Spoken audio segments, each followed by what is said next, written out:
53 millones viven en condiciones de pobreza.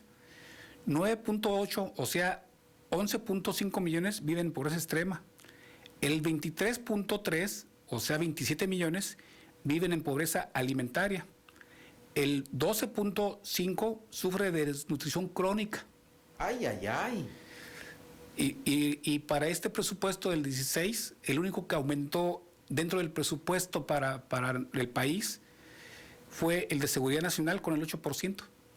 Para la Sedena, la Secretaría de la Marina, sí, sí, y el Consejo de la Judicatura. Sí, sí, es lo que le conviene a Enrique Peña Nieto tener bien asegurado.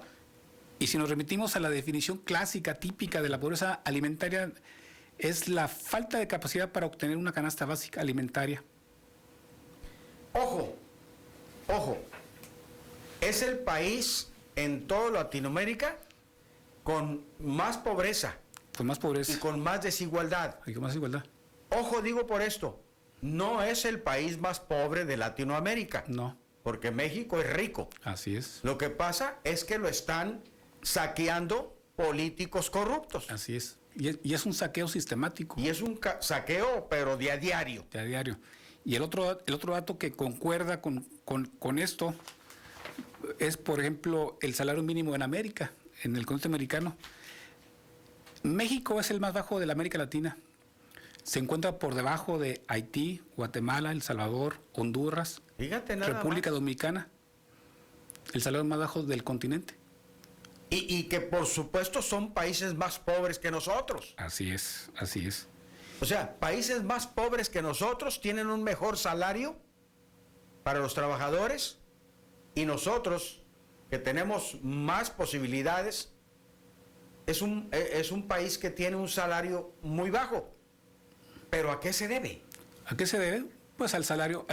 O sea, aquí se debe fundamentalmente porque queremos desarrollo económico a partir y del sacrificio de la clase trabajadora. O sea, que México se desarrolle y que los poderes fácticos y que todos los empresarios grandes vivan bien, los políticos vivan bien y que se desarrolle a costillas del mexicano que apenas le alcanza. Así es. Esa es la gran realidad. Y eso también se refleja aquí en el Estado, y en particular en Tijuana. En Tijuana hay pobreza extrema. Sí, claro.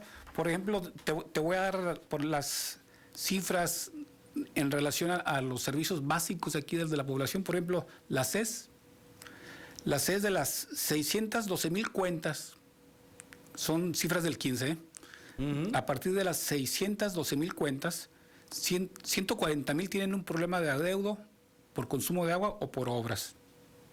71,000 se encuentran cortados o restringidos. Que también está fuera de la ley. Así es. 71,000 cortados. Fíjate nada más. O sea, estamos hablando prácticamente de la quinta o cuarta parte de todos los usuarios. Y en la CFE son alrededor de 700,000 cuentas registradas en Tijuana, y de las cuales 22 tienen algún problema de alto consumo o servicio cortado. Vaya. Y por ejemplo, en el magisterio, que también es un segmento de la sociedad que también está desprotegido o con problemas. 22,000, de los 22,000 trabajadores, 17 en activo, 5,000 jubilados. Para el 2015 hay 2,800 maestros que no se pueden jubilar, que están ya no trabajando y que están a la cola esperando su jubilación. Ajá. Eso es respecto del magisterio estatal, es de los que hay cifra. Y si le seguimos así, encontramos más indicios de la pobreza. Y claro, aquí hay que encontrar soluciones para ese tipo de cuestiones. ¿Qué podemos esperar? ¿Qué podemos hacer nosotros como sociedad? Pues uno fundamentalmente es sacarlos a patadas definitivamente del poder a estos grupos de poder. A golpe de votos. Pero todo esto que estás diciendo, está obligando a un país como México a que haya una rebelión. Ah, claro, pues Y eso es lo que menos nos conviene. ya hablamos hace varios programas sobre la ruptura social, Ujú. que esto equivale a una ruptura social, ya no hay equidad, igualdad para los mexicanos, ya es Que ya probamos muchos años gobiernos del PRI, corruptos a más no poder, sobre todo desde el gobierno civilista que empezó con Miguel Alemán. ujú, Ya probamos gobiernos del PAN. Ahora con Fox y con Calderón, que ya ves cómo dejaron este país y cómo lo tienen a Baja California. Y los otros partidos, bisagra, el PRD, ya ves, está tronado. de otro lado. Tampoco supo hacerla. Sí, Pura corrupción, empezando por los chuchos. Y luego los otros partidos bisagra, los partidos rémoras, los partidos que nada más están chupando de la ubre, pero nada más sirviendo de bastón a los partidos grandes. Entonces, ya es hora. ya es hora. Ya es nuestra responsabilidad, licenciado. ¿No? Y fíjate, ha habido 3 gobiernos a lo largo de la historia de este país que han enarbolado el cambio económico, y los 3 ha sido en base al sacrificio de la clase trabajadora. Ujú. El primero fue el porfiriato. Sí. Sí, dicen que el porfiriato fue el mejor gobierno, que porque sabía trenes, que porque había electricidad, pero esas vías comunicaban a los lugares para sacar los productos que estaban explotando los extranjeros. Claro. Y fue a base del sacrificio de la clase trabajadora. Otro fue el de Miguel Alemán, que enarboló también la modernidad. Y robó como quiso.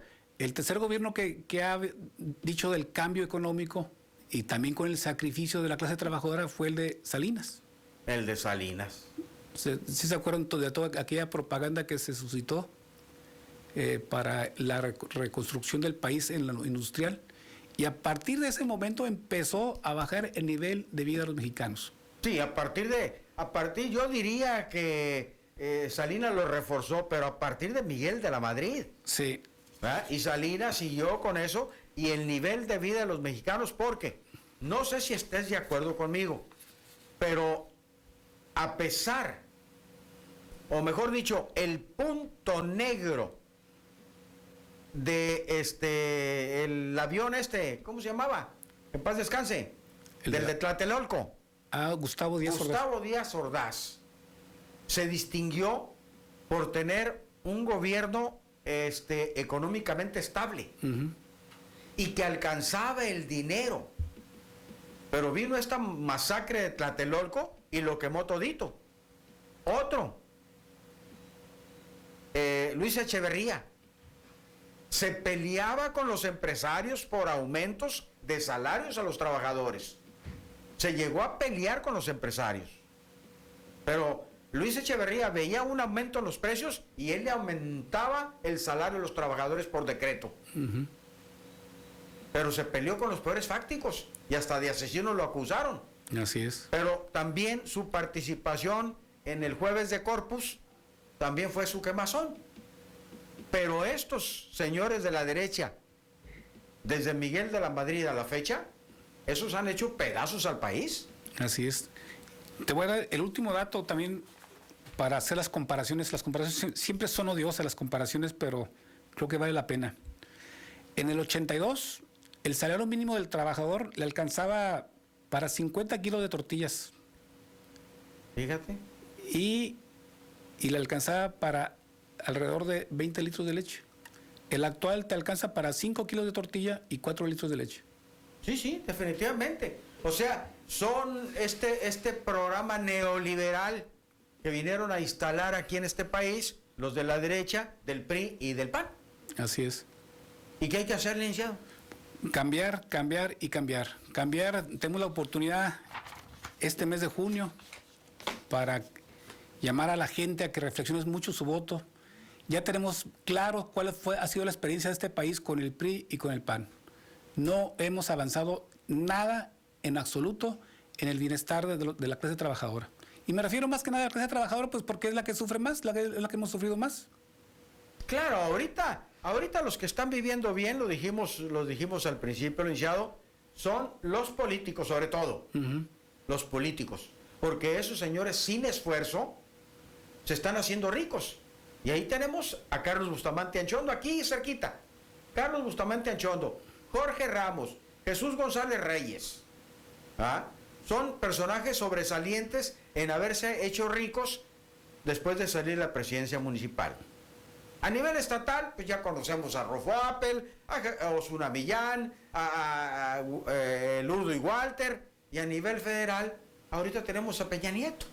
No, y fíjate, por ejemplo, ahorita las lluvias, ¿a qué lugares están afectando? A los lugares pobres. ¿A los lugares pobres? Efectivamente. Sí. Porque no ha habido inversión para la gente. Pues recomiendas el voto. El voto, como único factor de cambio. Es el único factor del cambio, pero votar todos. Que no nos dejen a la minoría lo que tenemos que hacer la mayoría. En masa, hay que sacarlos en masa con votos. Sí, sí, así es.